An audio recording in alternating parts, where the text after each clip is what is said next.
You're watching The Sports Objective, the podcast for Pirates.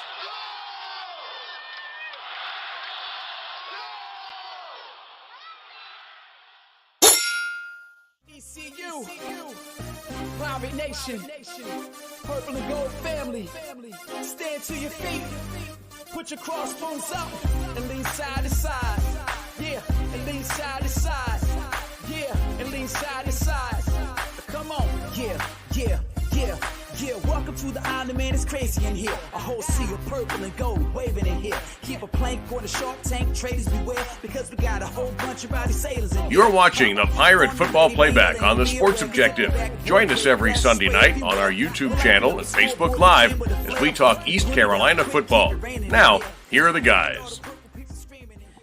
Welcome into the Pirate Football Playback right here on The Sports Objective, and we have a very special night. The Birmingham Bowl champions of East Carolina University. Very happy about that. Ladies and gentlemen, I want to bring in Kyle from LaGrange Barber. How are you, man? What's going on, Dave? How are y'all? Very, very happy. Matt Semenza, all the way in the great state of Connecticut. What's up? What's up, guys? Really looking forward to having a great conversation with Isaiah tonight. Had a fantastic season. Obviously, congratulations. And, definitely a lot to talk about with you tonight. No doubt. Bubba Rosenbaum from China Grove. What a great night. And I know that we're going to do the show anyway, but it's even sweeter when we got a Pirate victory and a great Pirate graduating and moving on to, we know, the NFL. Yeah, great to see this program continue to trend in the right direction, winning the first bowl game. The program has won since 2013.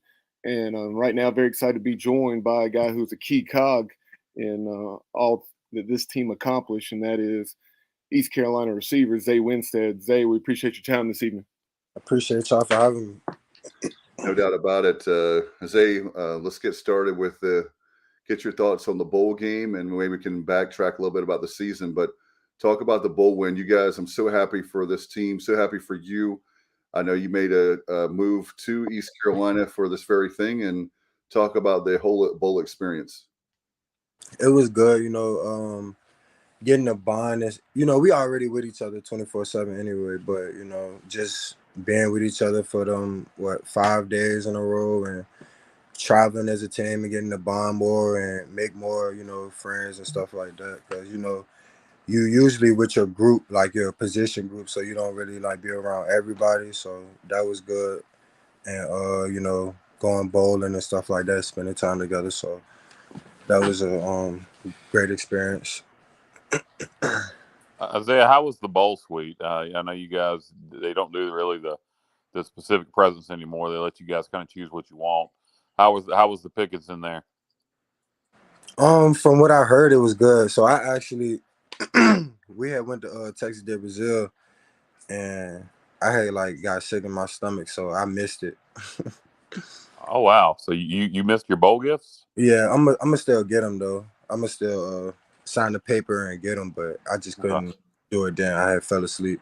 So that restaurant is by the way, guys, I love Brazilian steakhouses, and that was right across the stadium, right, Isaiah? Yeah. So you just ate too much? I mean, not really. I mean, I like my stuff well done. I wasn't really trying to eat that. Okay. That bleeding food. There may have been a coastal waitress that served up your food. Yeah, probably was. You, Probably was, man. Now, Zay, kind of going back to what Dave was talking about, you coming in as a grad transfer, knowing you had one season, the reasons that you left Toledo were made very clear as far as coming to a place that was really in need of some receivers and someone to be the guy, and you certainly were that this year, as you see there on the top of the screen for our viewers. 88 catches, nearly 1,100 yards, 6 touchdowns. A heck of a year. You were so consistent. I think you had pretty much 5 or 6 catches in every game with the exception of one. So just talk about, being able to do what you came here to do. It was a blessing, earning the spot and just, being able to show my teammates what I really could do. I was a big talk coming to Greenville, and then being able to really prove it to them that I could do it, and then just being able to make plays for the team, and I know it was a controversy, like if I could come in and be the number one guy. I never had 1,000-yard season and stuff like that, so that was also another goal of mine, and prove myself right that I could go out and do that. Isaiah, there's so much movement in college football these days between the portal and grad transfers, and obviously you had a huge decision to make last year.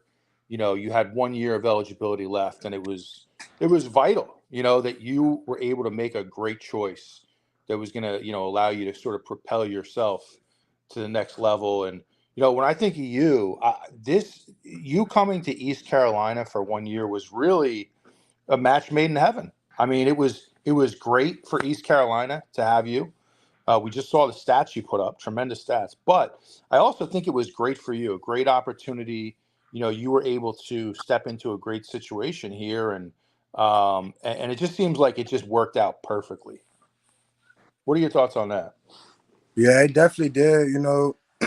When I was in the portal, like I said, Holton was hitting me up every day, telling me, like he want me there, and we can do what we got to do and make history and do all this other stuff, and so I trusted him, and I took his word for it. And when I got there, we grinded and stuff, so it definitely, like, it wasn't easy. It won't just I come in there and we had to grind for it, so it definitely was a perfect situation, and I feel like when I came on my official visit, everything was evolved around football. It was a football town, and everything just seemed like love. So it was a good decision for me.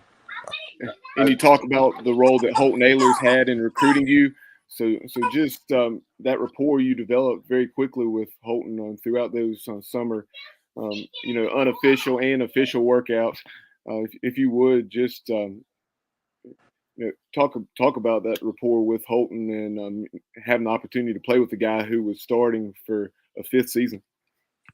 Oh, it was good, man. Being a part of broken records and stuff like that. Like I think the other day, he had threw some touchdown to me, and I was like a part of like a broken record or something. Like I don't even be knowing all that stuff. I seen it on Twitter, but it just felt good to be a part of history and stuff like that, and being able to make an impact to this school for 1 year, and leaving a legacy and stuff like that, and being able to help my team win games. So it was good. Perfect quarterback situation with Holden, and we had a good relationship.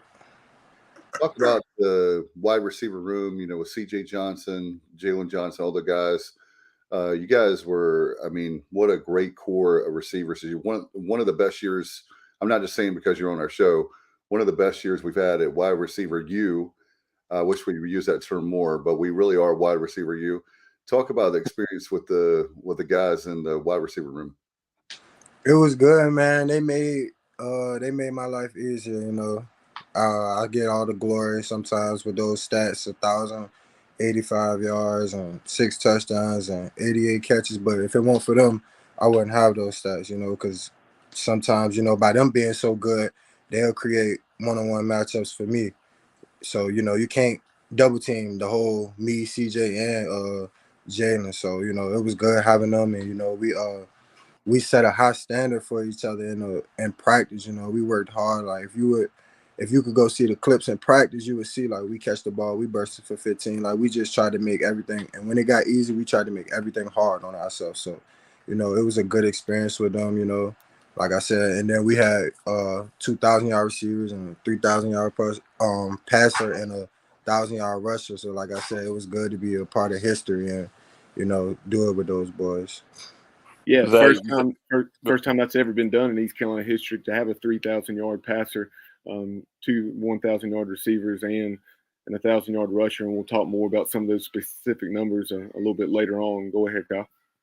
No, I was going to say, speaking of the wide receiver room, in your opinion, who are some of the young guys that we haven't seen that much that the Pirates can look forward to seeing next year? I mean, guys like Kerry King, they got some potential. Who name a couple of guys that you think that will be standouts next year that haven't seen a lot of playing time this year? Kerry King for sure. Brock He played a little bit. Number 33. He played a little bit in the game. In the game. He was backing up CJ. Yeah, he had a catch. Brock, Jari, Jari Patterson. Y'all probably haven't seen. Y'all haven't seen him this season. He definitely gonna get some playing time. He didn't earn his spot. Earn his way into playing in the rotation. Outside Taji Hudson. No, he really good. He played in the game too. He had a catch, almost scored a touchdown. He also had a tremendous block. Yeah, definitely. For CJ.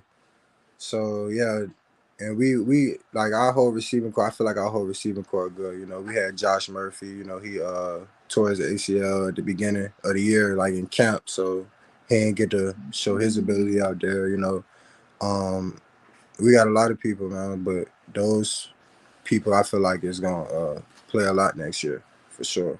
And Josh is a guy who had actually, done some nice things prior to that injury, and he had a rapport with Mason Garcia from high school down at Carolina Forest, I believe.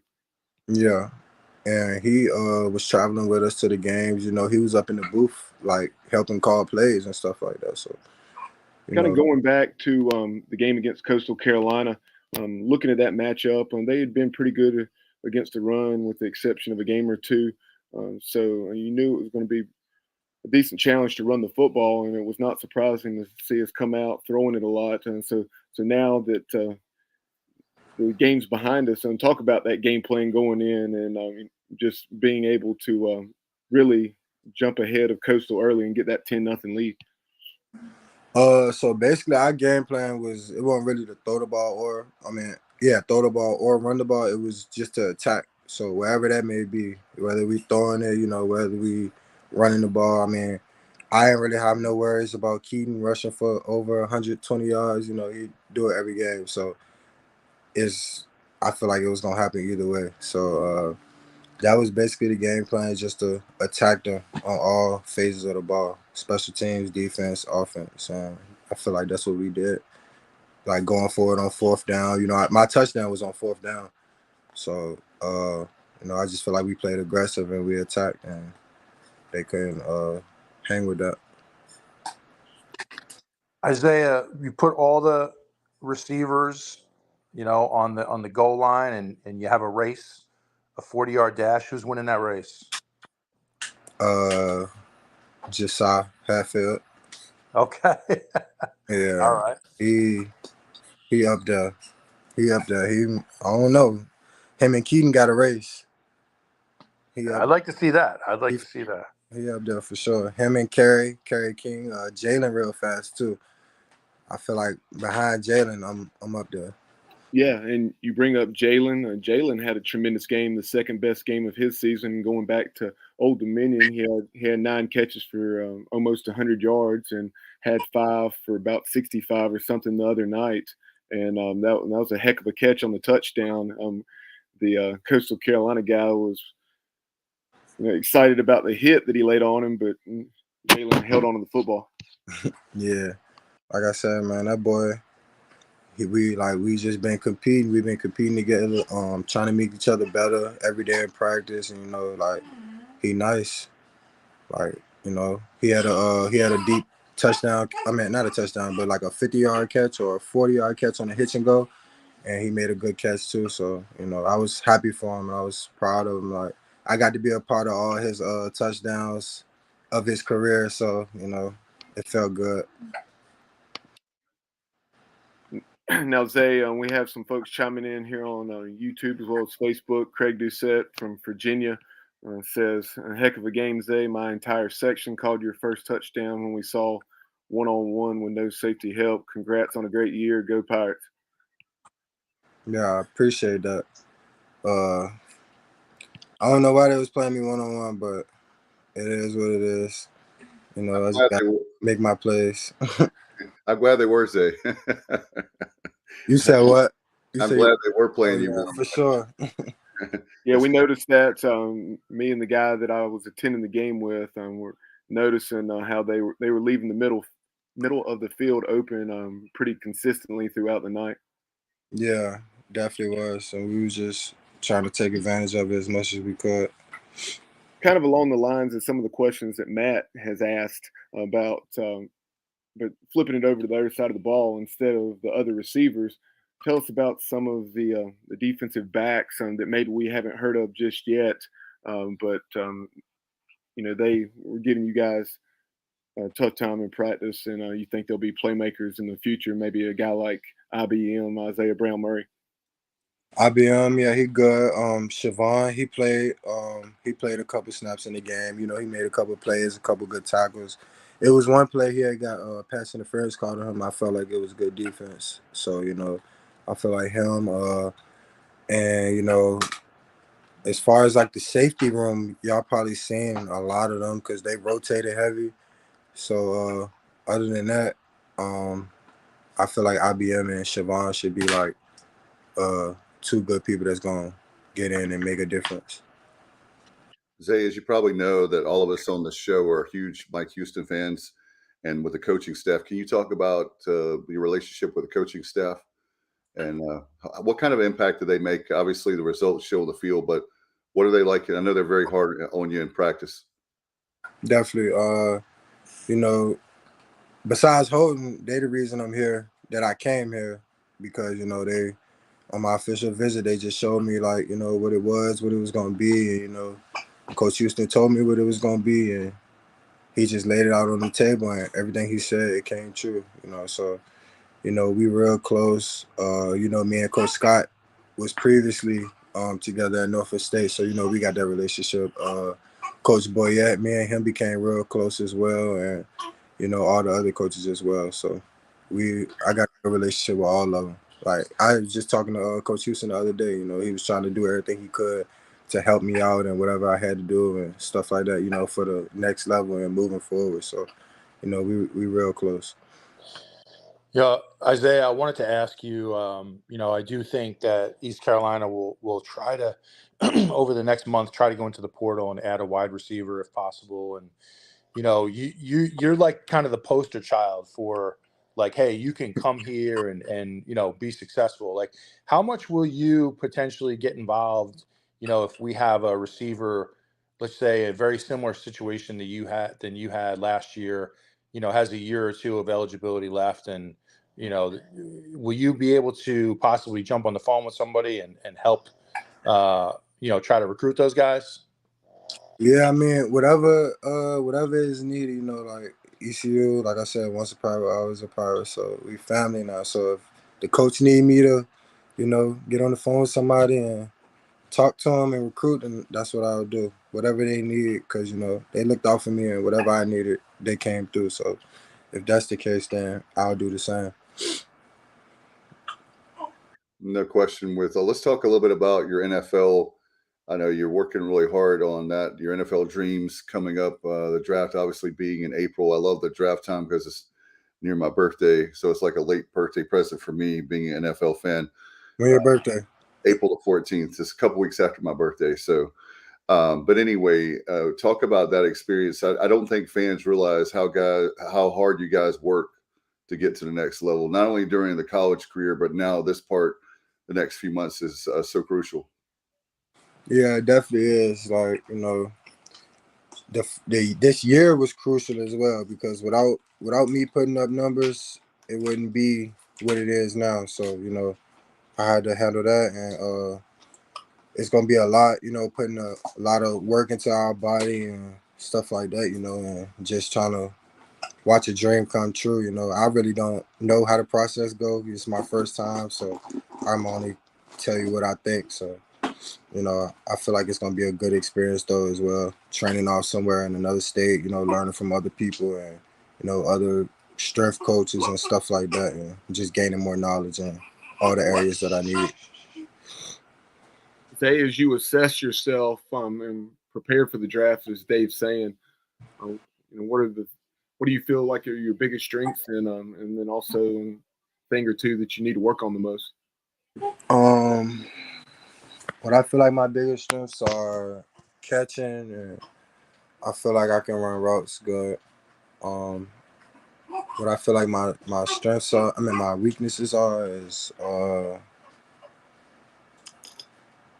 I wouldn't call it a weakness, but something I could fix is like, in the blocking game, get lower in my blocks. I be feeling like, I don't know, sometimes I'm so tall that I feel like I forget to, get low and use my hips and all that stuff like that. So, I feel like everything could always be better, but that's the main thing I feel like I gotta get better on, and stuff like that. Something that has not been really mentioned yet, but we had the opportunity, I guess, back in the summer, maybe it was the spring, to have Raekwon Boyette on the show. Talk about Coach Boyette, seeing him get fired up the other night on the sideline. That was fun to watch. Yeah, man, that's every day. That's practice. That's meetings. He like that in meetings. He like that everywhere. So that ain't nothing new to us. We be laughing. We be laughing with him and stuff like that because he always turned up, and we always be making jokes and stuff. Saying like he just always bringing the energy and stuff like that. So if you're not gonna have energy in practice, he will. He gonna have it for you. He gonna make sure you got it. Isaiah, as far as the bowl prep, can you talk about you guys look like a well-oiled machine? And I know another thing that for football players this time of year, a lot of guys were banged up. Can you talk about we were talking about the younger guys earlier, but as far as practice is concerned, were there guys that you were like, wow, that dude's going to be great for ECU? Like guys even in practice? You said during the bowl game? Like the practice leading up there, were there guys that we're talking about standing out that you've seen, but were there guys even in practice that we heard that Mason Garcia had a huge time there with the bowl preparation practices? What about, were there other guys like that really stood out? Yeah, like I said, Siobhan, that corner. Siobhan, it was a few running backs like Camaro Evans, and the receivers and yeah, that's about it. And a few linebackers too.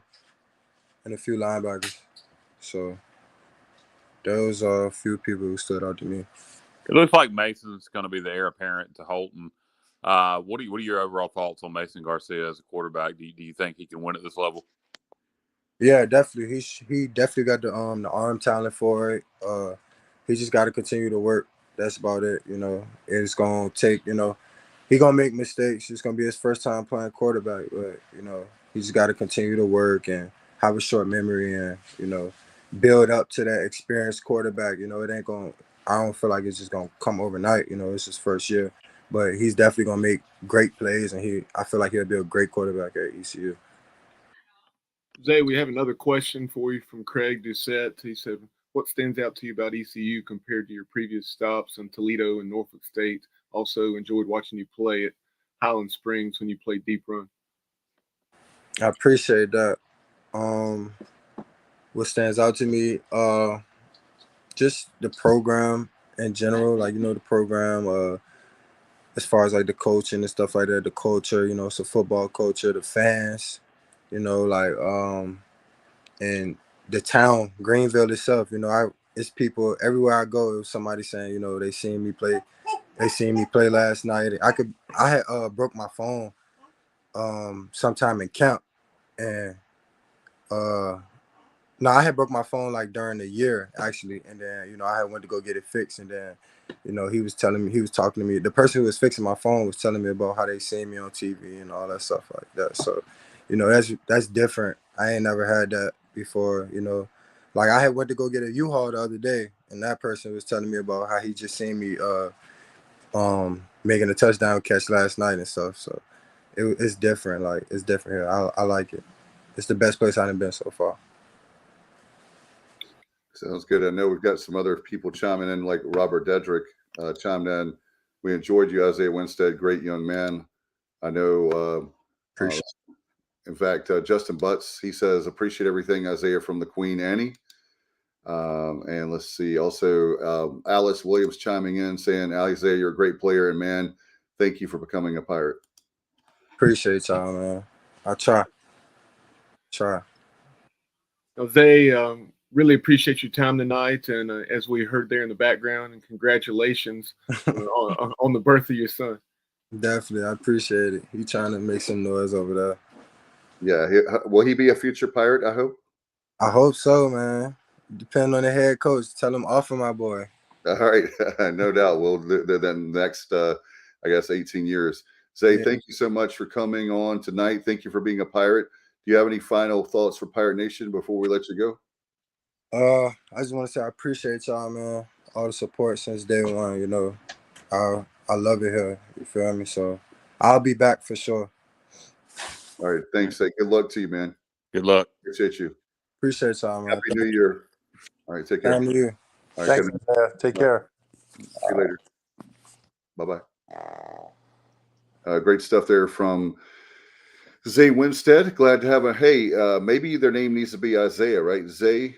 We had Zay Jones, Zay Winstead, Zay Semenza. Matt, do you have a boy named Isaiah?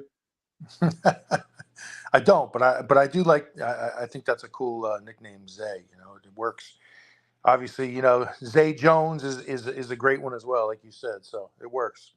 Yeah. They caught a lot of passes here the last 2 Zays. So, man, what a great season, guys. I checked before, by the way, 246 days before the big house. My assumptions are we're not going to get I don't know that for a fact, but the NCAA, I doubt they're going to grant us the Gardner-Webb game. I hope they do, but my mentality is expect the worst and hope for the best when it comes to the NCAA. So if that's the case, 246 days before we play Michigan. Yeah, you know, I wonder if and maybe we talked to them about it, but you know, we do have Marshall on the schedule. That one might be easier to be moved to week 0 because of you know, not celebrating but remembering the crash. You got to come up with a good reason for the Gardner-Webb game. I suggested tied it into something like mental health awareness or you know, something like that, a fundraising type event. But you got to have a good reason to move it to week 0. So we need to come up with something creative. Somebody's hurt pretty bad for Florida State. I didn't see what happened. I don't know if anybody else is watching the Cheez-It Bowl. Does anybody know what happened here? No, I haven't been concentrating on 100% on the show. I don't even have my. It was 32 all in the fourth, and Florida State's got it like 3rd and 6. But I don't know if it's a quarterback or who got hurt for them. If anybody in the comment section knows, post it on the screen. Let us know. Now, sure. Dave, we have some more comments on Johnny Gardner chiming in saying Isaiah Winstead elevated us, a key contributor to the success of our season, and he showed that one could use our setting and team to elevate and showcase his skills. Became a personality, attacked the NFL the way you've been attacking each day at ECU. Yeah. Great. So appreciate Johnny chiming in as always, and then Robert Dedrick says regarding the FSU Oklahoma situation, looked like an offensive lineman. Okay. Oh, okay. I thought you were saying. I forgot about that. I thought you were talking about Winstead being an O lineman. He's a big dude, but just a little slim. Yeah, he's very not that same body type. I'll tell you guys, I do think, you know, and I'm not just saying this because we had Isaiah on the show. I do think he is very capable of having a great career in the NFL. And, you know, you look at him, obviously the size is there, right? 6'4", he's got long arms, he's got range, athletic kid, you know. But what I really like about him, there's 2 things I like. I like his ability to come down with 50-50 balls is really kind of on the next level, in my opinion. When he's matched up one-on-one, like we talked about, and you throw those jump balls, he's going to come down with that more often than not. And I really like that ability of his. But I also liked how there were some games where we showcased his ability to run the drag route or the kind of the shallow crosser, which he was pretty effective in his run after the catch too. So, you know, I think he's got a really good skill set, you know, beyond the obvious, the size and everything. And I do think if he's given an opportunity, he could, you know, have a great career in the NFL. I really believe that about him. And I don't say that about everybody. I tend to be pretty realistic. And I do see it, though, guys. What do you think about that? Yeah, when the 50-50 balls you were talking about, we probably should change for Zay. We should probably make it 70-30 balls or whatever. It seems like it's way more than 50-50. When you have a chance, when you're Holton Ahlers, you thank God for a guy like when you have a guy like playing the slot like CJ and you have Winstead, you throw the ball up, but those guys are so tall, so athletic, they jump up and they make you, look great. Like, just, I don't know, just for me, when I see the ball thrown up in the air, I'm like, man, we've got a good shot to score a touchdown, and more than not, we do. Yeah, Isaiah's physical, and he catches 50-50 balls. As mentioned, his one weakness probably breakaway speed, but he's a guy that you can throw the ball to, and he's going to get the ball 90% of the time. And he'll definitely get an opportunity in the league. He'll make a roster. I'd be shocked if he didn't. And to your point, Kyle, we talked about his consistency, 5 to 7 catches, 60 to 80 yards, and in pretty much every game, and then a lot of games where he exceeded 100 yards. And you referenced the breakaway speed and how not a ton of big plays. I think he had one catch over 35 or 40 yards, and that was the one against Navy where the corner went for the pick on the hitch route, and it ended up going 75 to the house. Yeah, but very consistent. And like I said, if you throw the ball anywhere near him, he's going to get it. Let's talk about, obviously, the bowl game, our great show, the Pirate Football Playback, brought to you by L&K Custom Homes. Top of the screen, you see that Kevin Walker. Give him a call, 336-688-8461. Thanks, KK, for your support of the program. And let's see, I tell you what, I just want to get your guys, this is our first show since the bowl game, get your reactions of the game. What was your emotions like during the game and your overall thoughts? I was obviously happy with the way we played. Frustrating in the first half with all the penalties. Felt like we could have been up by more than 10, but second half was a lot of fun. I never truly relaxed until, when they cut it back to 16, I was still getting a little nervous. So when we went up by 24, I want to get your thoughts on that, Dave, going for 2. But when we went up by 24, I was able to finally relax and realize that we weren't going to blow the game, because that's just how I am. I won't relax until it's definitely put away. But very proud of the team, proud of Holton, proud of the receivers. We really played on offense as one unit, and defense did enough. Defense made some big plays. So, when Grayson McCall went out, I think we would have won the game regardless, but it would have been much closer. When he went out, I kind of knew right then the game was over.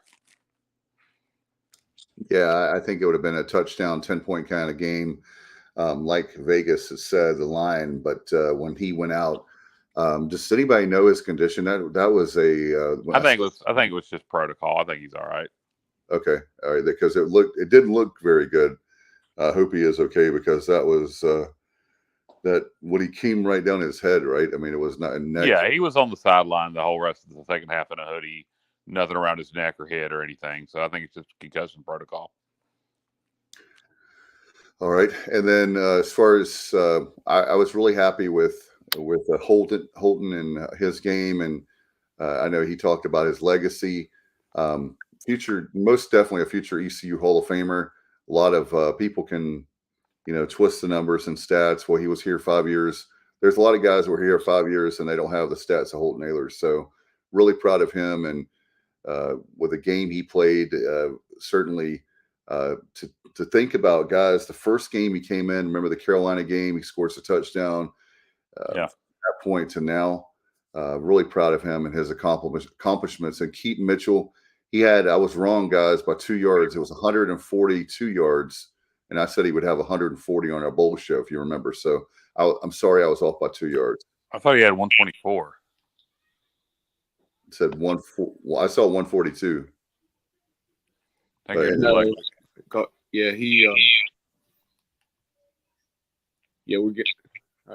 a little feedback.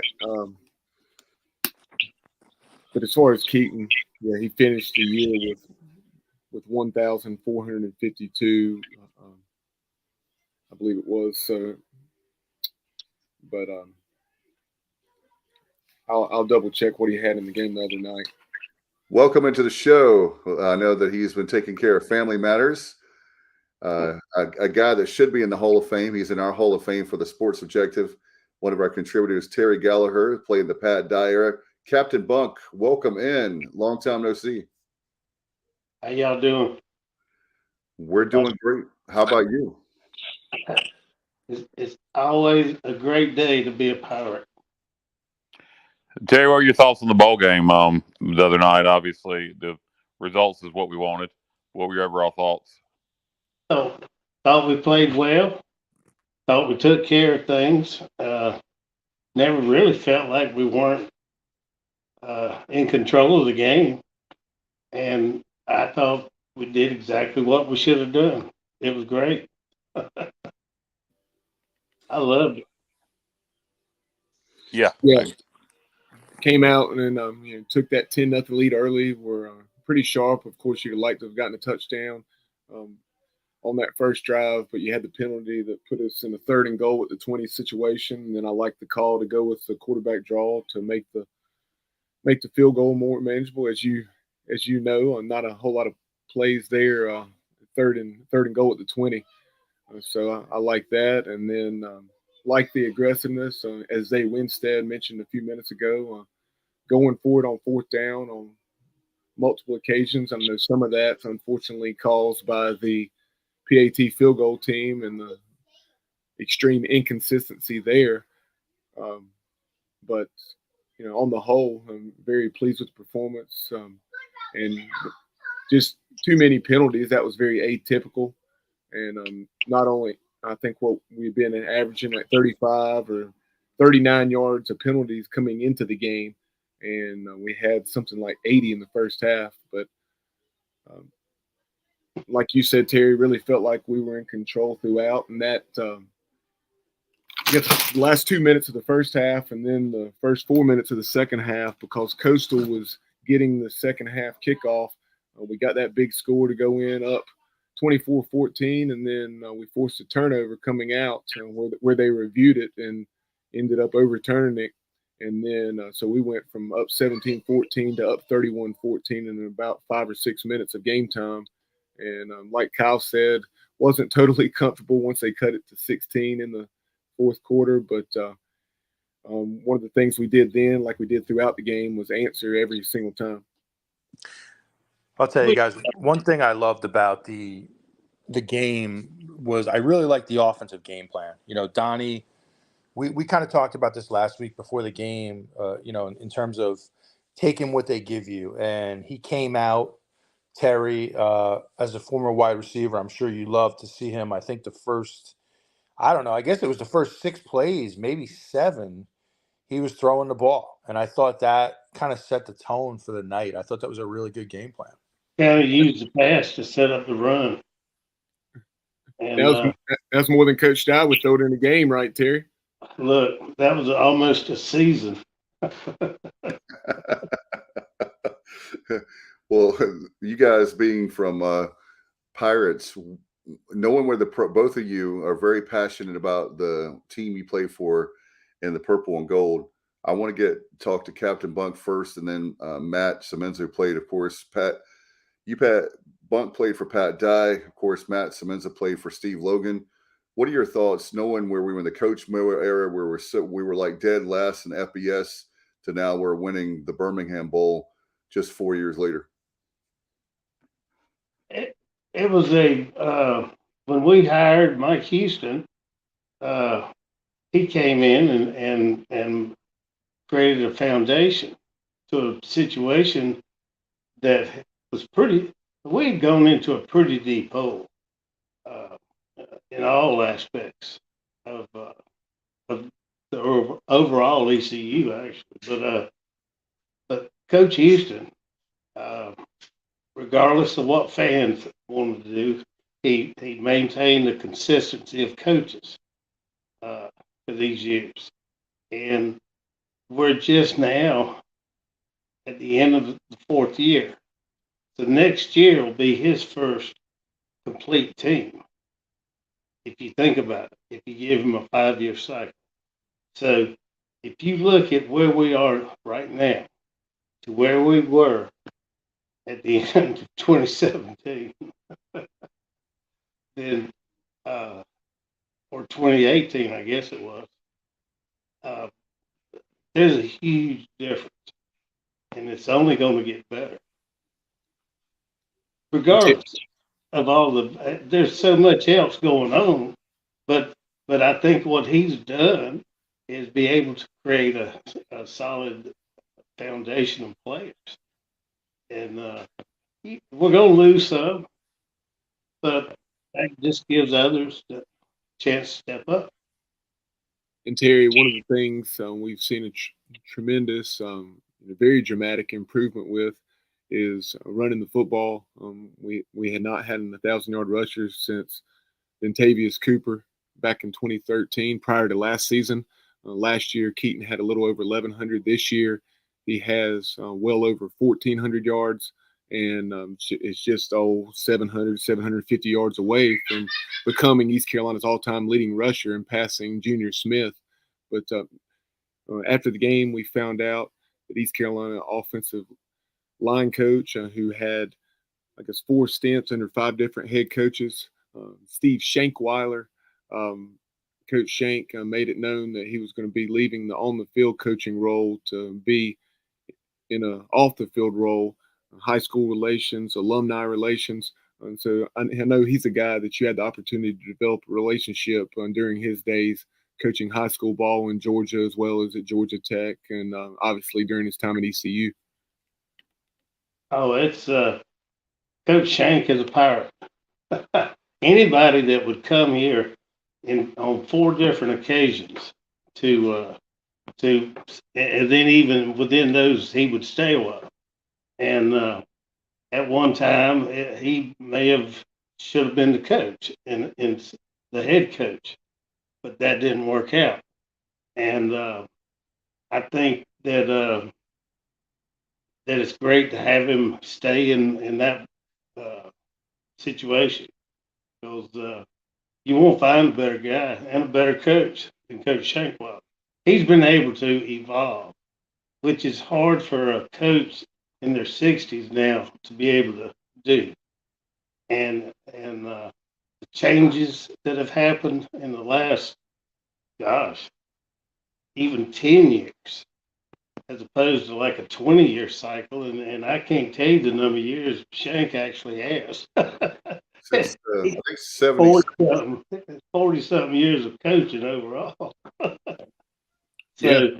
So you think about where he's come from and where he is now, and how good a job he's done, and every step of the way. So I have nothing but respect for him, and I love the guy, and I'm glad he's going to stay on this pirate.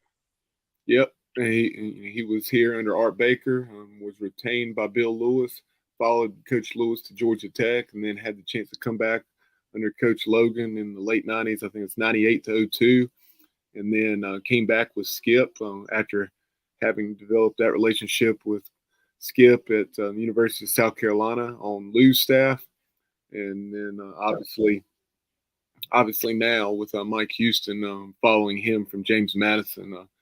Well, after his time at Georgia Tech, he coached high school football in Georgia for a few years, and at one point, I was one step away from taking a job with him as a coach, and it just didn't work out. What's the name of that school he was the head coach at, Terry? He was at Glen Academy. Yeah, time. I knew it was something Academy. Brunswick, Georgia, St. Simon's Island. By the way, we want to give a shout out to Richard Allsbrook from the great state of North Carolina, but he's from Williamston and Pirate Nation. And this is a great one, Terry. I hadn't thought about this. Great point by him. He says that Shank deserves ECU Hall of Fame. Absolutely, Richard. That's why we have the smartest listeners or viewers, period, anywhere. He is ECU. Yeah, he definitely deserves to be in. You look at the amount of time that man is given. Think about coaching, guys. The amount of he's been in, he's been around more years than a lot of coaches have been here. So, and if it's Logan, Skip Holtz is another one that should be in. There's other people that should be in, but certainly as a coach and a position coach, there's nobody better than Shank. Yeah, Shank's been here, like you said, under 4 different head coaches. Nobody else can say that. He is a pirate, like Terry said. And Shank definitely deserving of the Hall of Fame. I guess one of the closest to Shank as far as serving on multiple staffs is Donnie Kirkpatrick. I was going to say Donnie Gay.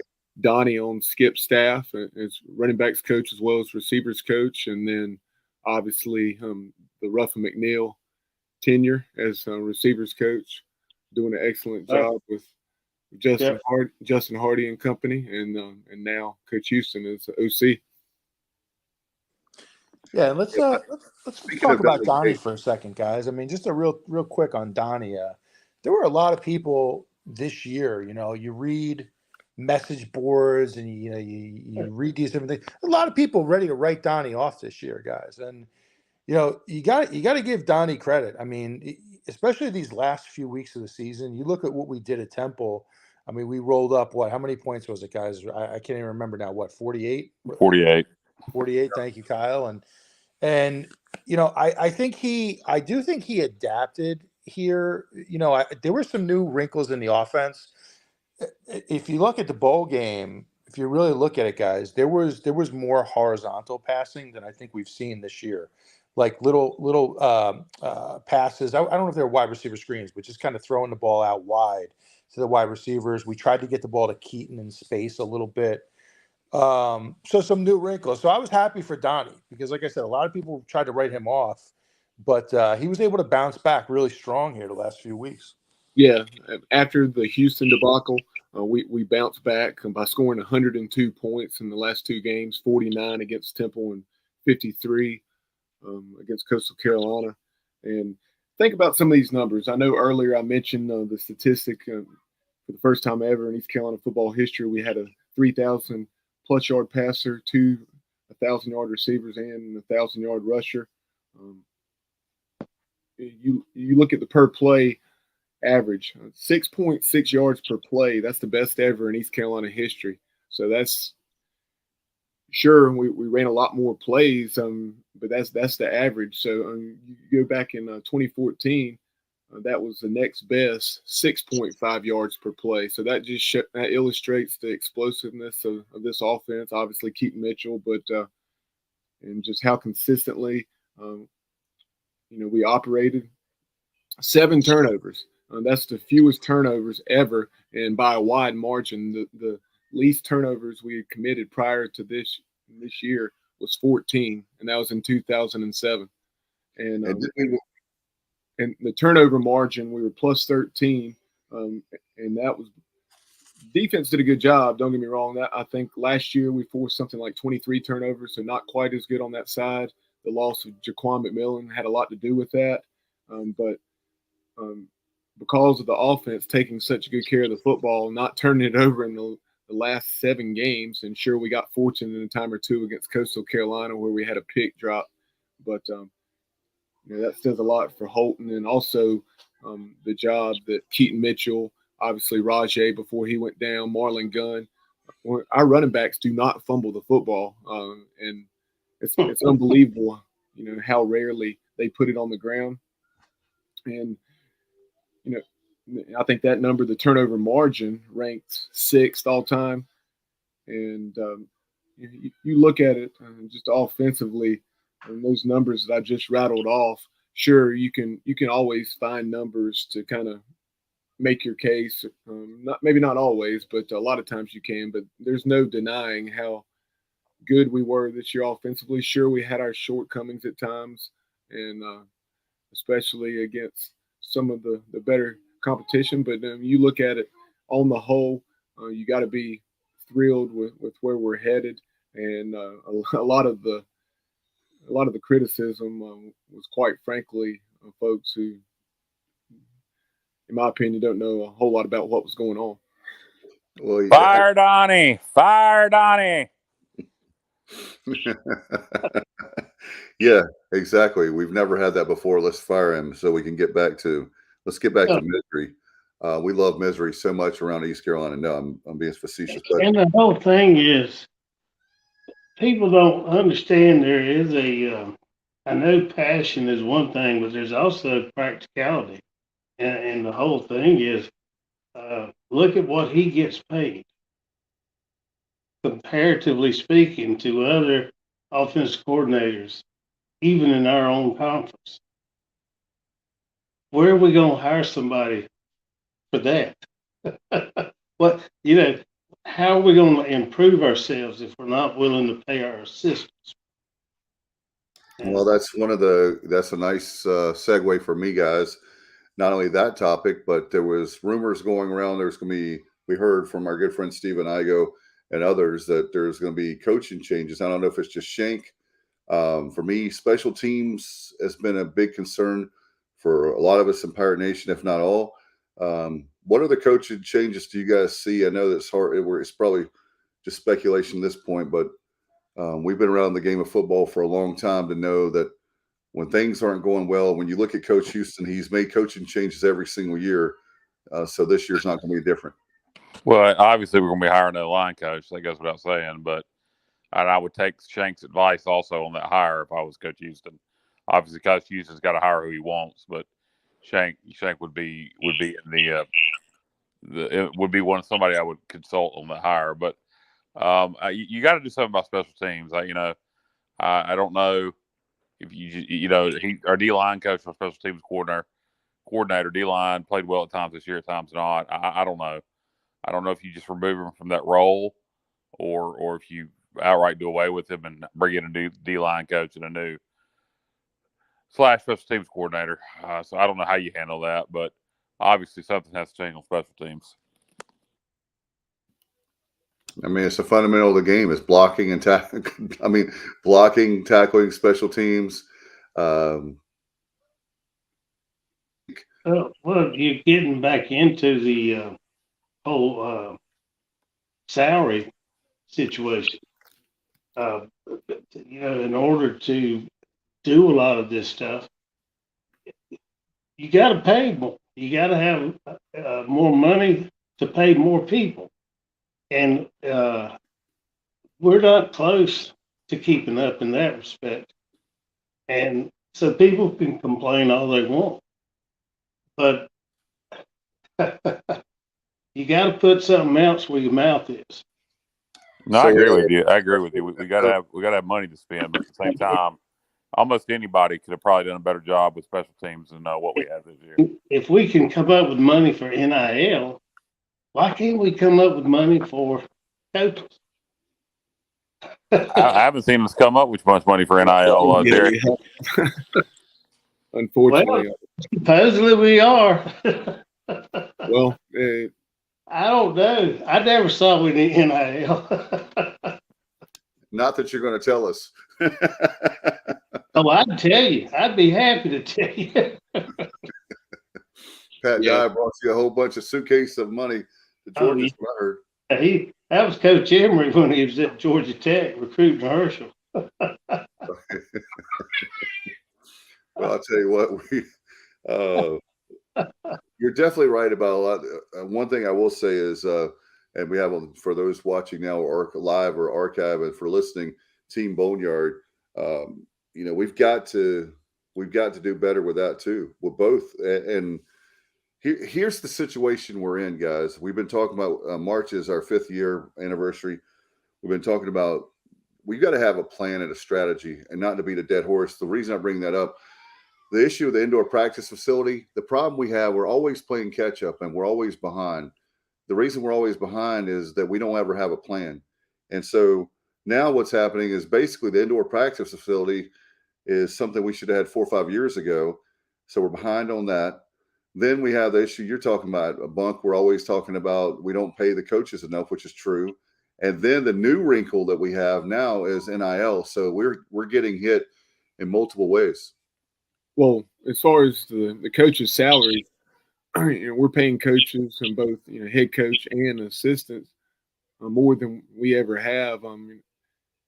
Mike Houston, I want to say it's 2.3, 2.3 million, 2.3 or 2.4 is, but considerably more than we had ever paid a football coach. And I don't know how much greater the assistant coach salary pool is, but and obviously, despite us paying more than we ever have, how is that relative to the competition? Because they're also increasing, like Terry's saying.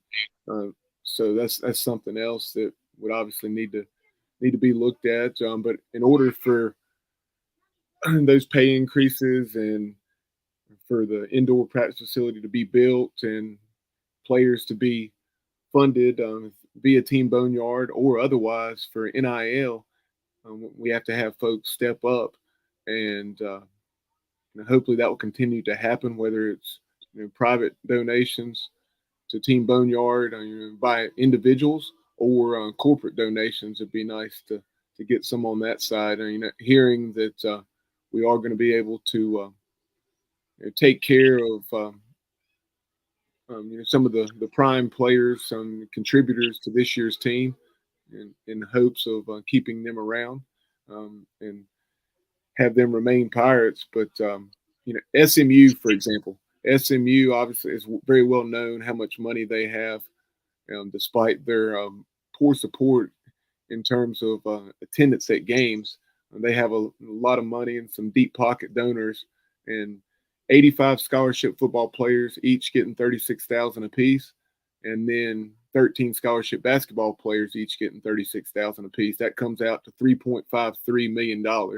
So that's just an example from, and probably the high end example from our competitors. I know UTSA recently launched a very lofty NIL program as well, and I'll see if I can find out a little bit more about that to share with our viewers and listeners. Guys, you look at this whole NIL situation. You look at the portal. I mean, can you imagine being a head football coach in college in 2023? I need to say 2023. Now, it's just unbelievable what's going on in college sports. All right, so let's just look at this as sort of a small microcosm. Just look at East Carolina football today. Let's just look at today. We had 2 players go into the transfer portal, right? One, I'm not surprised by Hickman, right? I think that's probably a good move for him, and wish him the best. And then Jair Wilson, obviously, that one kind of came out of nowhere to me. Hate to see him go. But then you look at the flip side. We were able to bring in a portal player from North Carolina, Nash. So you look at the events here just today, and it's unbelievable the movement we're seeing. You're trying to keep up with so many things now. You're trying to keep up with this NIL business and so many challenges with that. And then you're trying to figure out now on a yearly basis, how do I manage my roster? It's unbelievable. You're constantly in a situation where you're going to be losing players, and then you're filling those holes. You're plugging holes. Maybe occasionally you get ahead of the game, but my God, this has got to be brutal for a college football coach, especially at a school, in the American Conference like we are, where you just don't have the financial resources like, the Oklahomas of the world, and even to Bubba's point, the SMUs. If I'm not mistaken, we signed 15 players, right? 15 or Before 16. Christmas. Yeah, I think it was 15 or 6. Was it 16? Somewhere in that neighborhood. Yes, that's correct. And that left us 9 scholarships. Yep. And I'd say that's where we'll fill in some of them with the transfers. No doubt. And guys, with the issue of, people talk about Mason Garcia. Well, Mason Garcia is going to be great if, and I can finish that sentence, we've got to have the offensive lineman. Bubba and guys help me out. I believe we've lost 3 between Avery Jones leaving, graduation, all that. I think we've lost 3 O-linemen. Is that correct? Or am I off on that? Yeah, Avery Jones, and then it was released today. Not surprising, Noah Henderson is entering the NFL draft. He's battled some injuries, so not surprised to see him take a stab at the NFL right now. And then also Justin Redd, the grad transfer from Norfolk State. That's right. Okay. So now you're in a position, guys, where you really have to try to find 2 offensive linemen, in my opinion, in the portal. Not 1, but I think you really have to find 2. guys with starting experience. I like some of the young linemen we have in the program that haven't played yet. I think Jacob Sacra, highly recruited kid, a lot of potential there. And you hope that they're ready to go, 6 months from now. But, you're really going to have to try to dig into that portal to try to find at least 2 impact guys who have started in other places. I think that's the big thing. Guys who have started and can step right in like Justin Red did this year and sort of, from day one, be that guy. No question. I noticed we signed several players from Georgia. I'm always happy to see that. That's another thing that Houston has rock solid ties to South Carolina, Georgia. I'm a North Carolina guy, obviously Captain Bunk and Semenza. But there's a lot of guys in the 252, the 919, the 704. Not to say I'm picking. I know those kids are quality kids. I'm glad they chose us, and I know how great the high school football is there. But I'm hoping also we can sign some more guys in the future. It won't be this class, but from North Carolina. Well, I don't care where they're from if they produce. Oh, I know that. I know that ultimately. I know that. But and another thing, guys, is truthfully, these guys in the past, they're going to schools that are winning, and right now we haven't been winning, and so the North Carolina kids are going to go to other schools, bigger schools, maybe like Clemson, Alabama's of the world, that kind of stuff. But it's going to be fun to see what we pick out, and then when you look at our schedule next year, it's going to be great. I'm already excited. Terry, you got to pack your bags. 246 days away from the big house. I've already been to a big house. I don't want to go no more. Hey, Bubba, are you going? You've got to go, Mr. Big Ten, Matt Semenza. I know you're going to the big house, aren't you? Oh, absolutely. That's a bucket list, guys. You got to go to that one for sure. And by the way, Captain Bunk, check this out. Eastern Michigan, by the way, Semenza has a game. I hadn't told you, Bunk, but they have a game the night before. Scott Weatherby on our show told us to come up. Yeah, Justin Butts, you're going to be in the big house. Okay, yeah. By the way, Justin, why didn't you come and hang out with us? You were going to hang out with us. I'm disappointed. I'll just say that. I'll call you out on our show. I'm just joking. I'm joking, of course. But Eastern Michigan, Matt, from the MAC, is having a game the night before the Friday night. So he invited us to go to the Friday night game, and then we're going to go to the big house on Saturday. So we're got an eventful weekend for sure. And that's awesome. Very cool. Rick Mentor told us to hit him up, and we're going to hopefully see him too while we're up there. He's an analyst for the defense. Rick Minter is one of my favorite guests we have on the show. I could listen to that guy talk for hours. I mean, he's just like drops knowledge left and right. So that's pretty cool. Yeah, it's gonna be fun, guys. It's gonna be fun. I hope we can go in there and be very competitive in that game. Not an easy situation though. Just from the standpoint of you have a new quarterback. It's the first game of the season potentially. I really hope we can get that Gardner Webb game added to the schedule for week 0, so that we have a little more cohesiveness going into week 2, which would be Michigan. Captain Bunk, one of the things by the way, I want to give you credit for through this whole process of the last 4 years. I was thinking about you after the game, thinking about Terry told us, trust the process. Every time he's come on here a lot, he says, trust the process. I think that this situation with Garcia, we need to tell the fans to breathe. There's great that it's 246 days before our first game in Michigan. It's great for us to speculate and talk about what we think is going to happen and all that. That's what we do. That's why we have a show, one of the reasons. But I think I don't think there's as much concern as people think it should be, because it is what it is. But I don't think that – do I think he's going to be lighting things up and be the best thing? I'm not saying since sliced bread, but at the same time, I think the people that think it's going to be a complete disaster after the kid has held a clipboard for 3 years with 2 or 3 years waiting to play I think he's going to be all right. Have you ever stood beside the guy? He's massive. If he's not the biggest quarterback we've ever had, then I mean, I really can't think of one taller and thicker. Maybe David Garrard is the only one I can think of closer. Yeah, definitely not as tall, but thicker before he trimmed down. When Coach Logan had him running around Greenville in a trash bag with Coach Connor. Yeah. You can't do that now. Well, yeah, but that Garcia thing, it drives me crazy because the people, Terry, I'm going to do my Terry right now. The people are complaining about Holton, so they said put Garcia in, and now there's no more Holton. They're saying, wait a minute, he's not ready to play yet. You got to play him a whole bunch. And I'm like, Mike Houston is a great coach. If he didn't think Garcia was ready, Garcia would have already been in the transfer portal if he was not going to be the guy. And I told you guys that a year ago.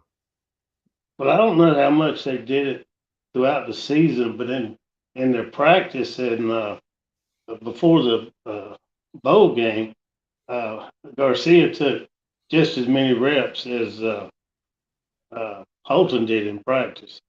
So Garcia was about. I mean, he was getting every bit of, just like I said, he was getting as much work as Holton, and he. I think it was good to see just what kind of team we're going to have coming back during that time, because they did use some players that maybe hadn't played as much, and it was a shame Garcia couldn't get in, but he got all the practice that he could. Yeah, and I think you're going to see us use, like, early in the year, I think you're going to see us use Garcia differently than we use Holton, like, in a lot of ways. I mean, you look at Holton this year, 5 years in the system, he was able to come off of his first read and scan the field and go to his second and third read. I think what you're going to see a lot more of with Mason, especially early, I think you're going to see a lot of wide receiver screens incorporated. I think you're going to see the deep ball incorporated more often with him. But just things to kind of simplify the offense a little bit, where you just have one read and you sling it. And then, as the season progresses, he's going to get more experience. He's going to get more comfortable. And then I'm sure they're going to expand the offense a little bit. But it's going to highlight the importance, guys, of having Keaton Mitchell. I mean, if you can break in a young quarterback with a running game, that makes all the difference in the world. Let's make sure we keep. Go ahead, Terry. I said, let's make sure that Keaton is here next year. Absolutely.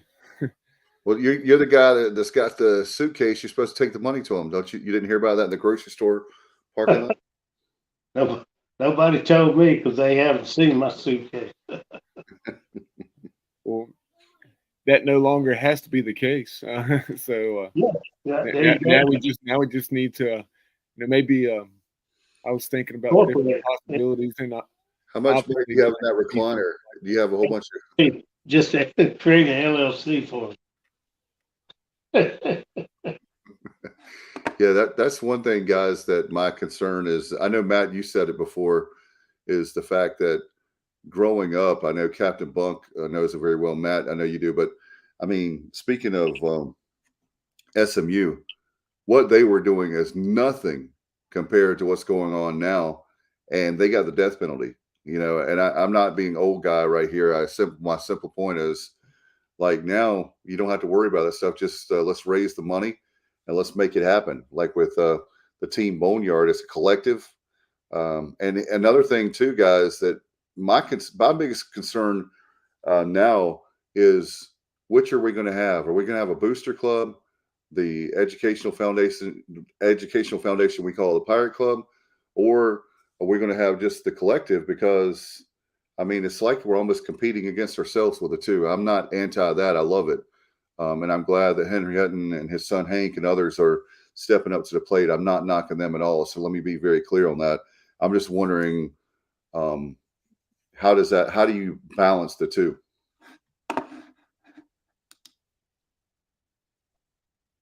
I really don't don't know. It's such a new world that It's just all the more.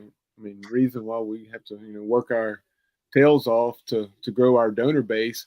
As far as the Pirate Club's concerned, we've seen it shrink from right at 8,400, at least 8,300, down to below 5,000. I want to say, Is it 6,200 now? yeah, it got down to as low as like 4,300, 4,500, and Yeah. now it's worked its way back up to where it's right around 6,000, just under or over. We'll see if we can get that year-end number to see how we've progressed. But it was just a perfect storm in a negative sense, and with all of our losing on the field, which has fortunately changed, and now we've won 15 games in 2 years, and things are obviously headed in the right direction, and we're putting ourselves in a position where we're ready to contend for championships in the new American. Yeah, and I'll tell you guys, I worry about the unintended consequences with this NIL stuff, and it might not be something that you realize a year from now or even 2 years from now, but 5 years from now, I really think this is one of the things that's going to happen. It's going to affect the way coaches coach players, and let me expand on that a little bit.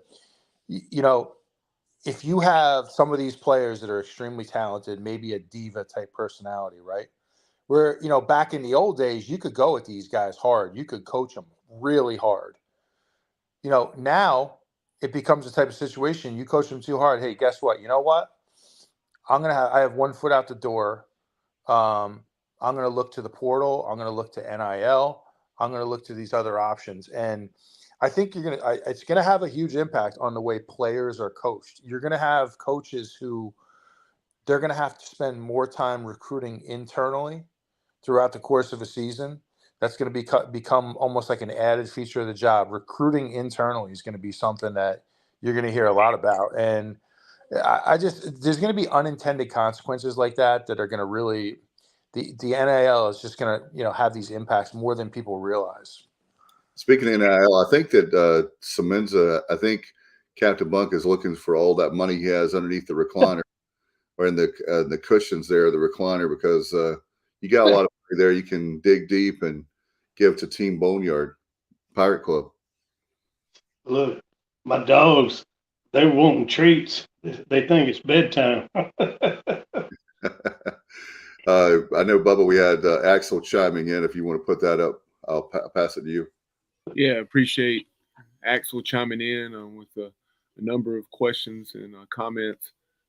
But Axel, going back a few minutes ago, as far as the Michigan situation and also NIL, he said it'll be interesting the way Barstool Sports leads up to the Michigan game. Portnoy is a big blue guy. Keaton Mitchell and Sup Dogs both have partnerships with Barstool. I bet ECU fans show up in Ann Arbor. I agree. It's such a unique game. Obviously, the first time the programs ever met. The Big House is a bucket list venue, right there. If not the largest, one of the largest, very close to the biggest venue in college football in the Michigan tradition, back-to-back playoff appearances, and who knows, we'll see how it goes this year, potentially a national championship if they can take care of business against TCU and then either Georgia or Ohio State. But some interesting points he brings up there regarding Barstool. And then Axel was also saying, he said Houston knew the situation he was in and handled it well, let it play out, and we'll go into 2023 and really button down, he hopes. So number two, I'm talking about Keaton. Keaton does have a significant other on the soccer team. So he says he doubts he goes anywhere. He's a superstar here. That obviously always helps. And he says build a program with fidelity, more business decisions, find him the loot. And then Craig chimes in saying the freshman, sophomore, and junior classes are the first classes in a long time that probably have a feeling like we did in the 90s. The winning tradition builds pride, while the losing years builds apathy. So happy for this generation of Pirates. And Yep, that's a great point regarding the mid to late 90s, and then also that stretch under Coach Holtz from 2006 to 2014. We went bowling every single season under Holtz, and then Ruffin McNeil, with the exception of 2011. That's crazy. That's absolutely nuts. I hadn't thought about that, but that's right. And Captain Bunk and Semenza, I wanted to ask you both. You both played through. In fact, Captain Bunk, you're part of what's considered the modern era with Division I football with Pat Dye. He took it up to that level. You guys, the 1978 Independence Bowl champions. I mean, that's a huge bowl. And back then, there were not many bowls like we discussed many times. Semenza, you know what it's like to be in an amazing run there with Coach Logan. And now you have a situation with Houston, with you guys, with Dye and Logan. Where do you rank Houston already? Do you think he's on the path of being up there with a Logan and Pat Dye, with a legacy? I know there was a lot of talk about legacy with Holton Ahlers, but what about with Coach Mike Houston? Go ahead. Well, I mean, I could just say, like, I think I really like the progression. You know, like I think you look at what Mike Houston's done here. He took over a bad situation, a really bad situation, a bad football team. And every year he's been able to take positive steps in the right direction, I feel like. You know, I'm not ready to put Coach Houston up there yet with like a Pat Dye or a Steve Logan, but you know, I think that, you know, the it's not finished yet. I mean, if Mike Houston stays here for 4 more years, and I hope it all works out that way, and he wins a few more bowl games and continues to have some big wins, then certainly, you know, he could find his way up there, Dave, but not yet. I can't go there yet, fellas. I'm not there. Well, yeah. Like he's only he's 4 years, like you said, and with the circumstances like you said, we were at dead last. The good thing about being dead last, you only have one way, and that's up. Brandon had a question about the Michigan game. What network that'll be on? It's definitely not going to be on ESPN for sure. It's going to be on more likely Fox or Big Ten, I would think, or definitely ESPN Plus, right, guys?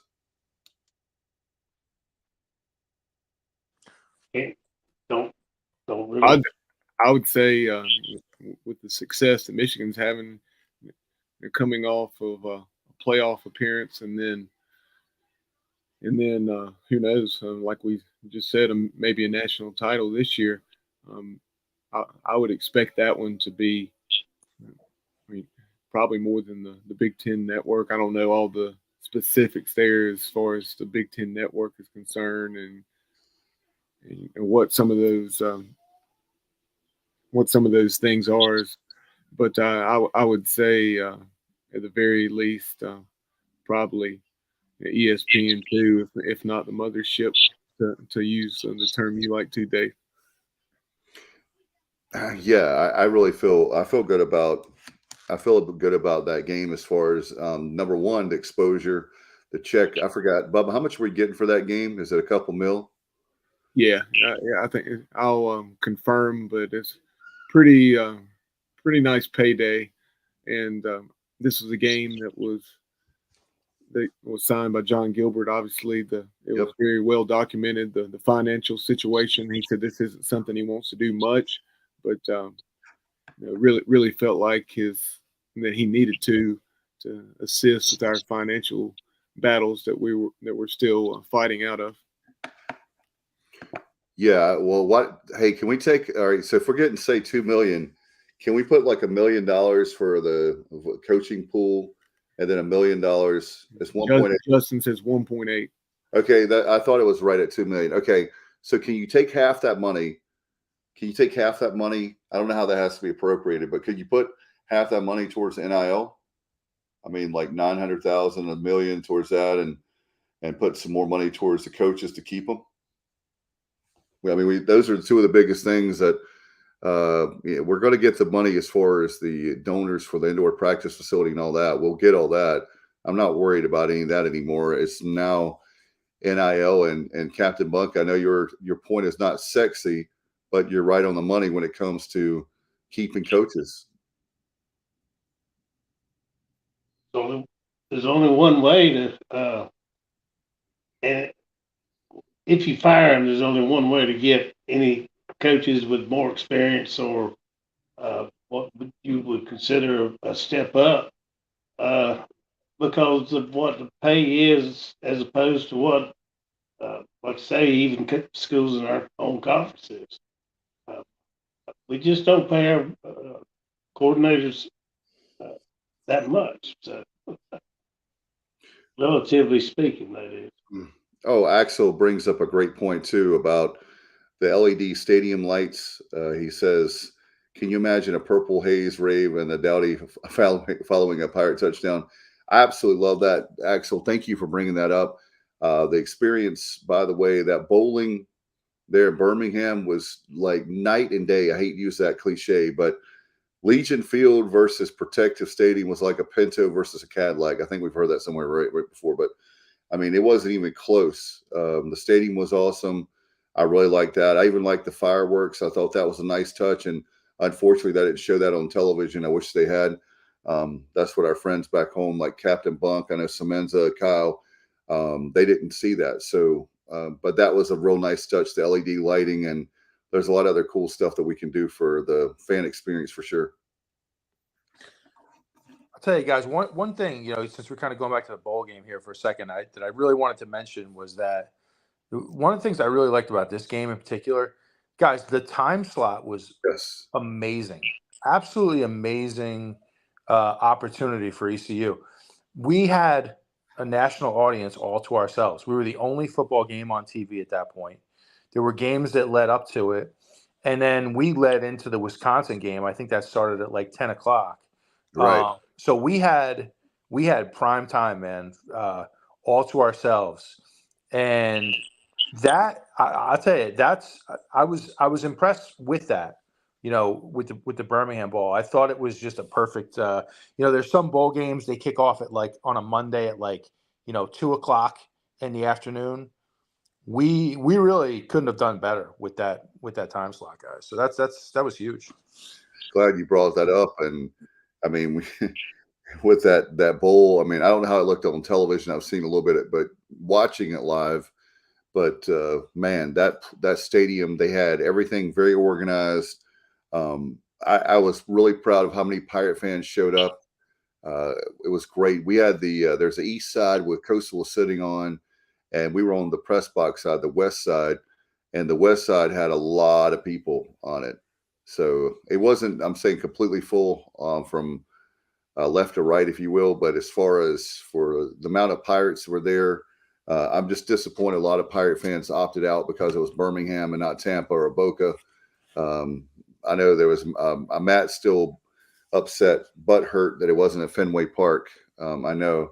I'm joking, my friend. One of these years, buddy. One of these years, But hey, I'll gladly give it up because our time slot was way better. Fenway kicked off at 11 o'clock in the morning on a Saturday, and we got prime time. Yeah, that's a great point. Axel also chiming in regarding the time slot, right at dinner time, same as evening news, perfect time and only show in town, and an exciting game. Great point about the exciting game piece, Axel.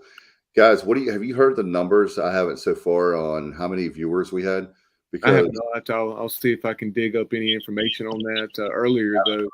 I've been looking for it and I hadn't been able to find it, but I know I'm not the numbers guy, Bubba, so I haven't looked from the last. I looked this morning, but not like the last 8 hours or more. I haven't, but I was just curious to see if anybody knew that, because I think that's one of the things that we need to harp on is I know myself and Matt and Captain Bunk, we're not the young guys anymore, but Kyle is onto something. The streaming numbers for the Pirates are really good, and we need to have our leadership really push hard on.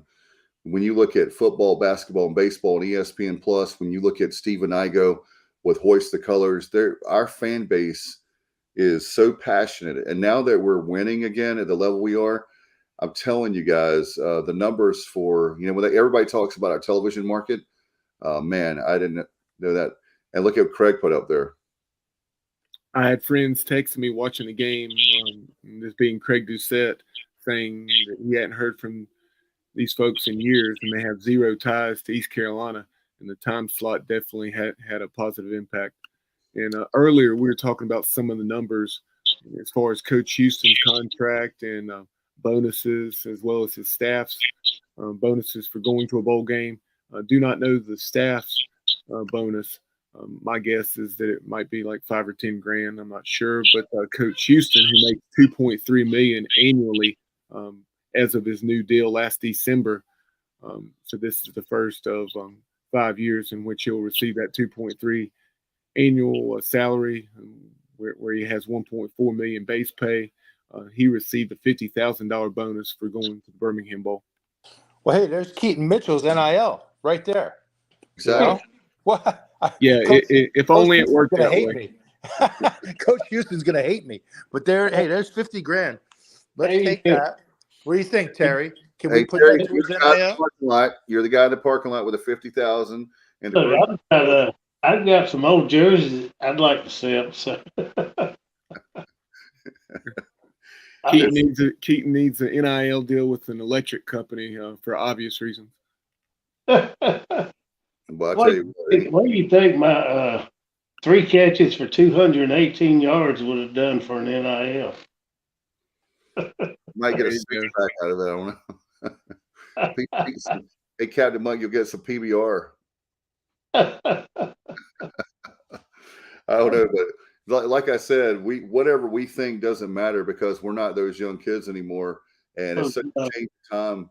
But we've got to change with the times. If we don't change with the times, we're going to get behind. We were happy to get a boxed lunch of chicken for the plane ride home. Man, that sounds good to me right now. What about you, Semenza? Bubba is like perfect. He eats like so perfect that, I saw not really. I just do my best to work out so that way I can eat more of what I want.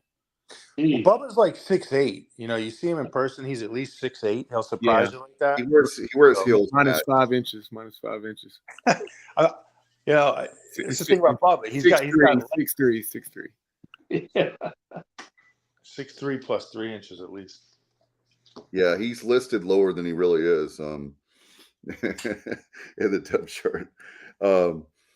Anyway, that was great. Richard Cruz has a great question. What was the attendance of the game at the Birmingham Bowl? I have not. Bubba, have you seen that? And how many Pirates for the game? I have not. I've looked in multiple box scores. I'll see if I can find that.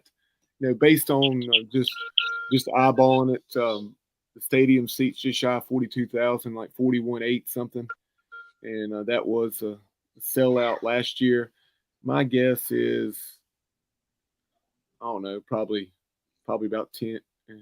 Between 8 and 10,000. And as far as East Carolina fans, 4 to 5.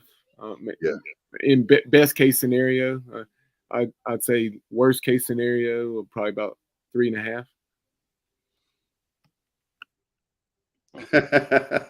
Richard Osberg wants to know the attendance of Buc-ee's. I'm going to tell you something. With Florence, South Carolina, that exit is an absolute zoo. My daughter didn't know anything about Buc-ee's, right? And she had to go to the bathroom. So we stopped at that exit of all exits.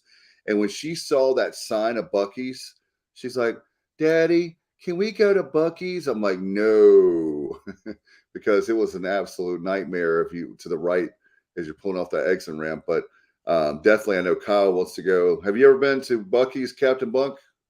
They had built one in back in Warner Robins, Georgia, just off Interstate 70. Oh, that's right. Before I moved up here in 2020. Did you like it? I wouldn't go to it. I thought you'd be hanging out there with it. It was like a mall.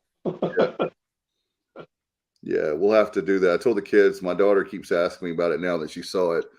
Yeah. Well, 40 40-something gas pumps. See, hey, Captain Buck, if you have a choice between south of the border or Buc-ee's, which would you pick? Oh, geez. Oh, parking lot.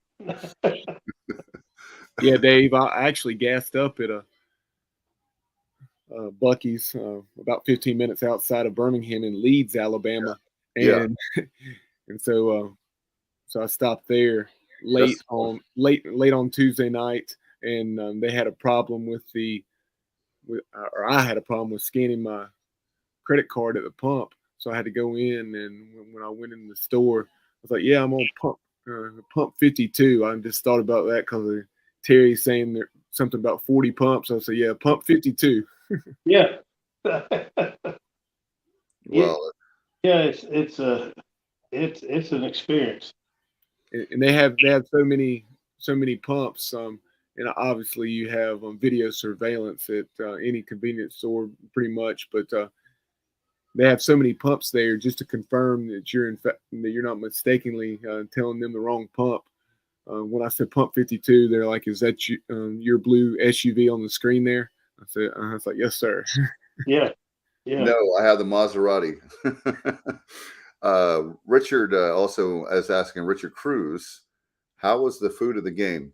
Did not eat at the game. I got my belly full on Tuesday afternoon at Dreamland. Had some ribs, split a full rack of ribs, and then also some chicken nachos. I know, or chicken fries rather. And I know, Dave, you had the Dreamland experience as well. Yeah, Dreamland was fantastic. In fact, that barbecue sandwich was, when they say large, they should say extra large. It was so huge. The service was tough on. They didn't expect Pirate Nation to come out, is what they told me, because we were having to wait a lot of time there. The food was excellent, and the service overall, I think, was good.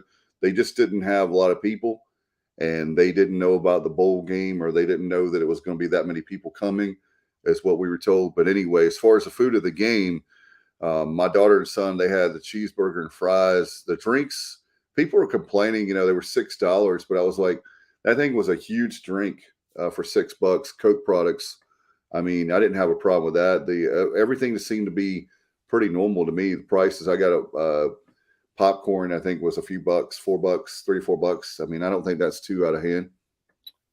And regarding attendance, I checked the official box score from the bowl game. It's my ESPN app as well as another app did not have it, and there is no attendance listed. So clearly they don't want anyone to know. There you go. Sold out. Dreamland was awesome, but the food of the game sucked. Okay, thank you, Justin. Appreciate that. No, I thought overall it was good. I thought it was good.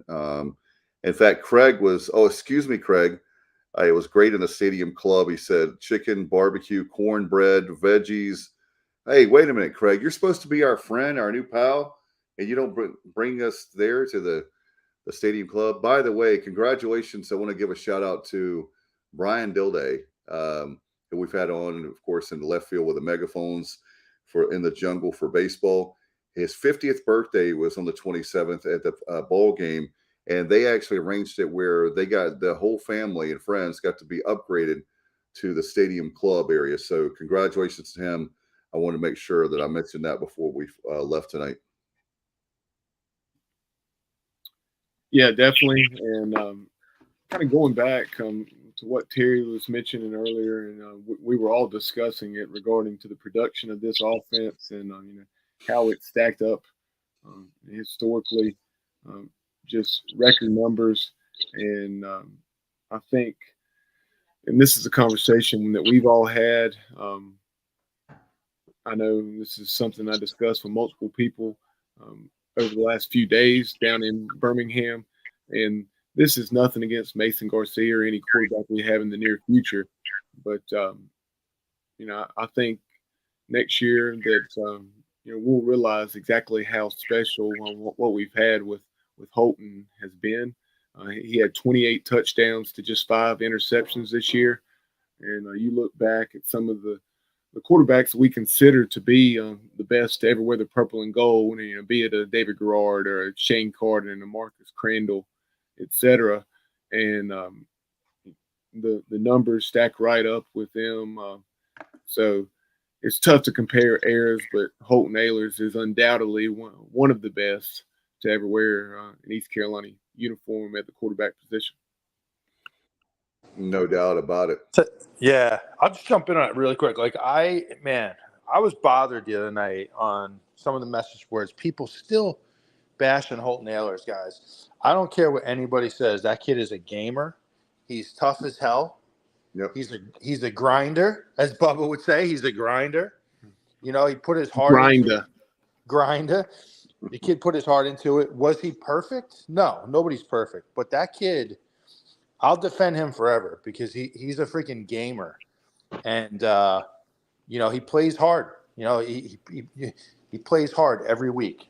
And that was awesome to see him set a bowl record, a Birmingham bowl record, 5 touchdown passes, 6 touchdowns accounted for, which is also a bowl record, as you would guess.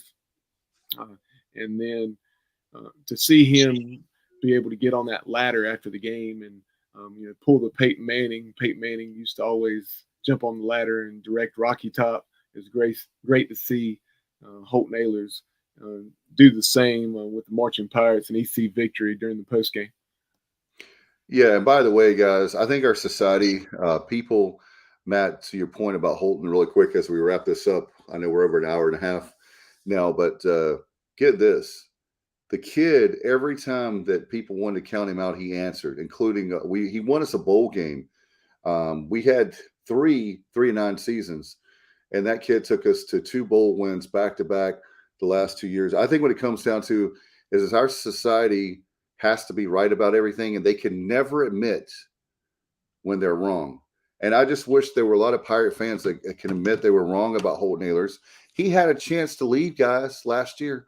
He had it. Speaking of NIL, he had Nick Saban call him. Nick Saban called him to recruit him even in the 11th hour before he came here. How many players, let me ask you for the Pirate Nation, how many players at East Carolina have had Nick Saban call them? Not many. And there was a lot of places he could have gone, including Dave Doran and NC State. We could look at that. I think he did deliver on what he set out to do to bring us back to respectable, going to bowl games, winning 7 games last year, 8 this year, and the bowl victory. So anybody that is putting down Holton Ahlers is an absolute idiot, and I'll just say that you're an idiot. And I'm sorry, we have a personal friend that I think the world of, and that's what I'll say about him too. To anybody that can put down Holton Ahlers after all that he's gone through and all that he's produced, you get your mind straight. Instead of being right about everything and self-righteous, get your mind straight and realize it's a great kid. He did a lot for East Carolina, and I'm done. Dave, Richard Cruz has another couple questions for us pertaining to the quarterback situation, as well as Donnie Kirkpatrick. We'll tackle the Mason Garcia question first. Richard says, hey, guys, one last question. Is Mason Garcia going to be our starting quarterback next year? Is there anyone behind him? We'll see. He's a starter at Michigan. It certainly seems that way right now. Coach Houston addressed that during one of his bowl press conferences, saying that Mason will be entering the spring with it being his job to lose or to win, however you want to phrase that. You'll have Alex Flynn as the number 2. Obviously, Ryan Stubblefield entering the transfer portal. We'll see where he lands. And then you have Raheem Jeter, the talented true freshman coming in from South Carolina.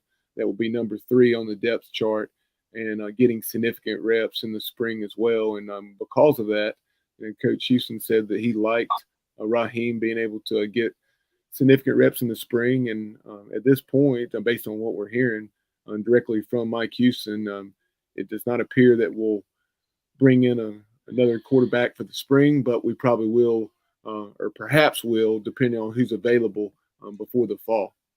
And look, the only way that Mason Garcia is not the starter is unless he does something off the field academically, anything. I'm speaking hypothetically, of course.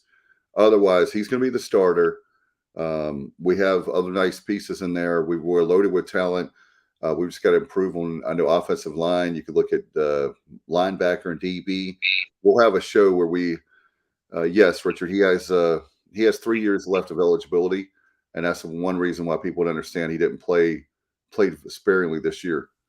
Yeah, hats off to Mason Garcia. He's definitely the exception in this day and age, especially at the quarterback position, to stick with it and stay in this situation. And hats off to Mason for staying the course and continue to remain at East Carolina. We've heard how much he loves being a Pirate, and he's going to have his opportunity. Craig Doucette saying Holton's throwing motion improved tremendously this year, in his opinion, that he assumes that was a result of his camp work with the Manning Pass Academy. He also went to quarterback country to improve his throwing motion, footwork, etc., down in Mobile, Alabama. And then he's got the hula ball. Garcia, he said Garcia throws a sweet ball, tight spiral, and strong arm. Watching him in warm-ups on Tuesday night was impressive. Yeah, I was doing the same, Craig. He definitely has the arm talent, as that's the word you like to, or that you hear now. When you're listening to all the quote gurus and coaches and so forth talking about kids, but there's no doubt he has those things. But we'll see how he handles it throughout the spring and then moving into the 2023 season, and puts everything together. And then go ahead, Dave. No, I was just going. Robert Dedrick says Garcia takes his lump next year, but is ready for the 2024 playoffs, baby. That would be great. Hey, we'll take it, Robert. Guys, I did want to mention too, by the way, before I forget, as we were celebrating on Tuesday night, early Wednesday morning, one of our sponsors, we lost one of them, meaning they passed away from Porky's Backyard Barbecue. Terry Holiday, he and Mark Holiday are brothers, and they run Porky's Backyard Barbecue a lot. He passed away. It was it was very unexpected, and so it's still a big shock. So to myself, and I know Richard Allsbrook knows him well, and a lot of people that are from the Williamson area know Terry. He's had a lot of civic work over the years. He would give you the shirt off his back, and I just can't believe that he's gone. So we're gonna miss him a lot, and certainly our thoughts and prayers with all the Holiday family and friends, and we give our kind regards to that. So I want to make sure that we did that before we go. And I know we're going to promo some content coming up.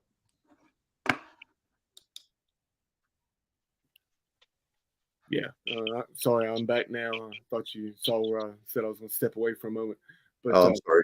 But regarding Richard's question about Donnie Kirkpatrick, he said, do you guys feel as though he will be back next year as offensive coordinator? 100%. Yes. We talked about the successful season on that side of the ball. Sure, there are things that we need to improve on. DK would be the first to tell you that, but the production speaks for itself. And if he wants to be back, I feel very confident that he will be back.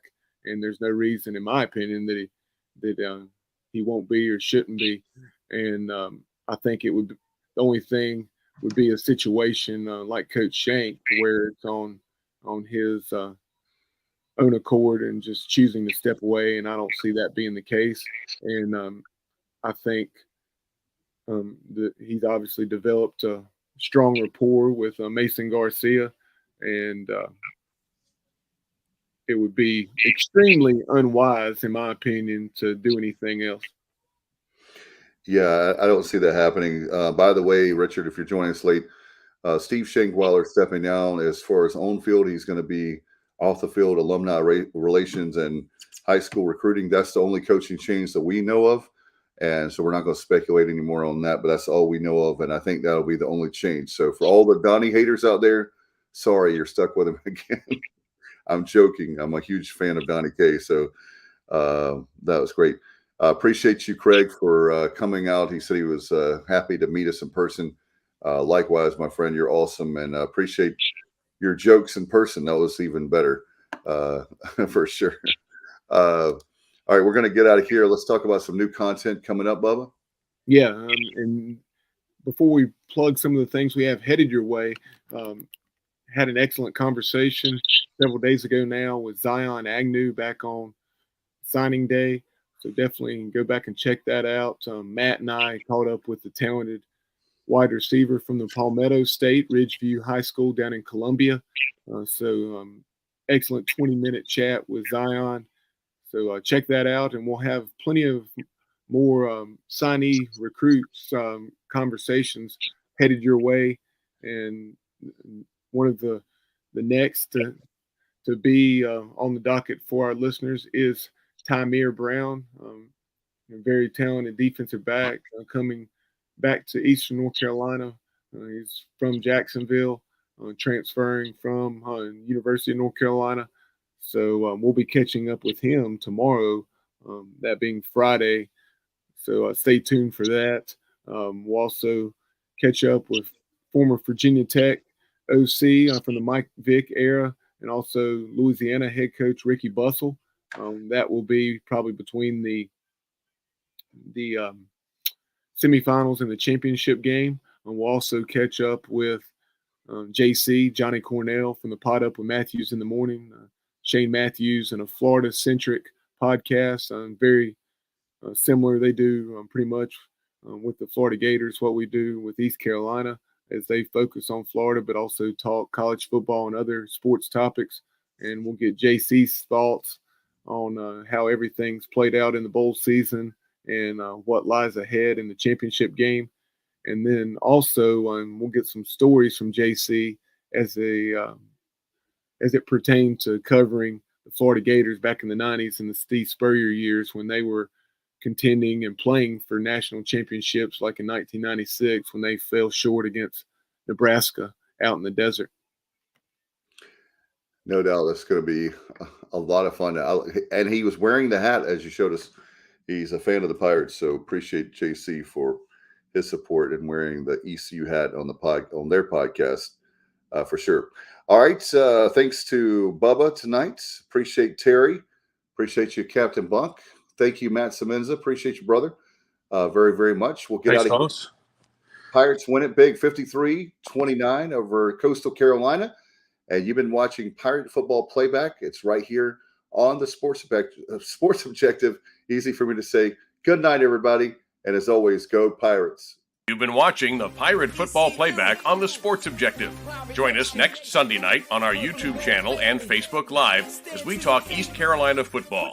Follow us on social media at The Sports OBJ on Twitter and TikTok, at The Sports Objective on Instagram. Please like and follow our Facebook page and subscribe to our YouTube channel. As always, we appreciate you listening to the show.